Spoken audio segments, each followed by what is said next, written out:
ٹھیک ہے. میرے بیٹے کی عمر 22 سال ہے، پڑھائی میں بہت کمزور ہے، ریگولر کاموں میں بہت سست ہے، اس طرح وہ اپنا نقصان کر لیتا ہے. دوائی بھی دی ہے لیکن دوائی کھانے سے ہارٹ بیٹ بڑھ جاتی ہے، اب دوائی بند کر دی ہے. یہ غالباً انہوں نے ایلوپیتھک دوائی اس کو دی ہے. کس چیز کے لیے دی ہے؟ بہت زیادہ سست ہے، کمزور ہے، ریگولر کام ٹھیک طرح سے نہیں کر پاتا، اور جس کی وجہ سے وہ اپنا نقصان کر بیٹھتا ہے. اور ایک وہی چیز جو آپ نے کہا تھا، ڈاکٹر نے اسے کہا ہے کہ اس کو ADHD ہے. دیکھیں جی، ان کو یہ ساری چیزیں چھوڑ کے یہ جو بھی دوائی وہ کھلاتے ہیں اس کو ڈاکٹر کی وہ خدارہ بند کر دیں. اس کو زنکم فاسٹ 200 میں روزانہ ایک بار دیں، تو اس کے بعد پھر اس کی علامات لکھیں 1 مہینے کے بعد کہ اب کیا علامات میں فرق پڑتا ہے. کوئی بھی آٹزم یا ADHD کا کوئی بھی پیشنٹ ہو، بیماریوں کے نام پہ نہ جائیں، بیماری کی علامات پہ جائیں.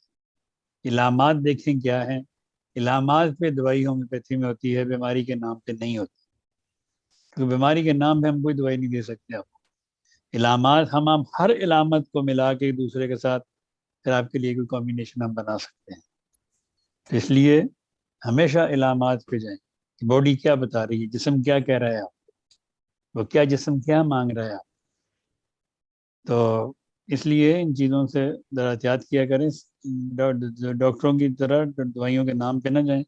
دیکھیں یہ دوائیوں کے نام پہ جاتے ہیں، انہوں نے کتنی دنیا کو ٹھیک کر لیا، کتنے کتنے بڑے ان کے دعوے ہیں، ارادے ہیں. کیا کیا لیا انہوں نے، کس کو ٹھیک کیا انہوں نے آج تک؟ ماں سوائے وقتی آرام.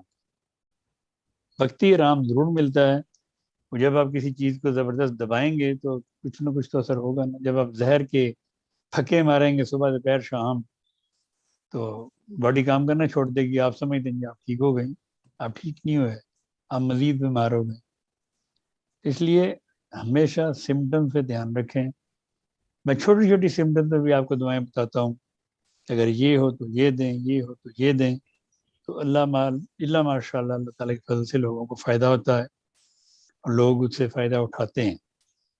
یہی ہمارا مقصد ہے کہ ہم لوگوں کو زیادہ سے زیادہ ایجوکیٹ کریں کہ وہ ہومیوپیتھک دوائیوں کا استعمال علامات کے ساتھ کریں، اور اس کو آپ بلا خطر، بلا خوف، بلا جھجک کھا سکتے ہیں.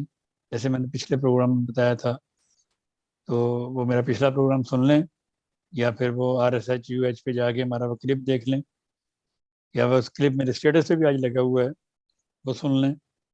بچوں کے بارے میں بھی ہے، سب کے بارے میں، بخار وغیرہ کے بارے میں. تو یہ اس لیے ہم بتا رہے ہیں آپ تاکہ آپ کو بہت کم ڈاکٹروں کی ضرورت پڑے، آپ گھر میں ہی اپنے بچوں کا اور اپنا علاج کر سکیں. ماں سوائے مجبوری ڈاکٹر کے پاس جانا پڑے بلڈ ٹیسٹ وغیرہ کے لیے تو ضرور جائیں، تو بیماریوں سے آپ بچیں. اگلا سوال ہے